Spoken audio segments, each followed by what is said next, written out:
Hey, what's up, wonderful world of the internet? This is Rocco, the Retro Repairman, coming at you with another video. We service all vintage and new electronics. Feel free to follow us on Twitter, YouTube, Instagram, and Facebook. What we have here is a Panasonic Dynamite 8 portable 8-track player. Pardon me, a little rainy out today. It's model RQ830S, as in Sierra. It was powered by some C batteries, which cannot be used anymore because the battery compartment experienced quite a bit of corrosion. And I could show you that here. So I ended up trying to neutralize the acid with some white vinegar. Unsuccessfully. The wire runs are corroded all the way up, kind of like a wicking of a root of a plant.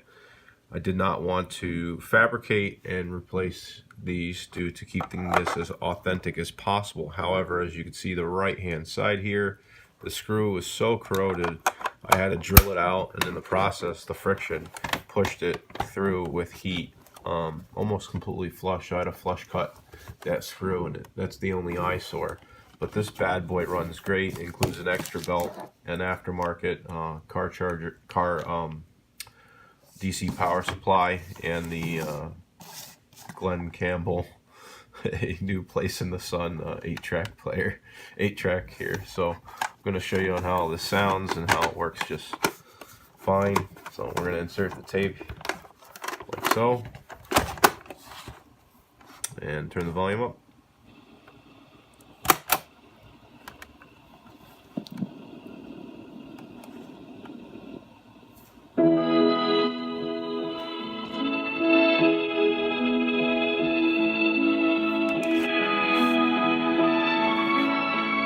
To change tracks, you would just simply hit the plunger. Have I stayed away too long? On my back, I know every inch of highway, every foot of back road. If then one day I woke and I'm on my hands, you own. So as you can see, that there's no crosstalk on this whatsoever. That's simply because the heads were completely demagnetized and cleaned with a specialty tool. As the belt was replaced, I'm including the extra belt here, and the potentiometer, which is the volume knob, was cleaned with a specialty electronics cleaner called Detoxit, which I use on guitar pickups and amplifiers and high-end knobs like that. It's really good for almost eliminating static there. The plastic was treated with a plastic restoration compound. I got a lot of the old nicks off, but you could see there's a little bit of these, I don't know what these marks are here, but I'll get that with a glare, but that's how it looks. Got its serial number. It looks like a D620009, and has, I guess, a K is where the factory was from. So that's the serial number of this.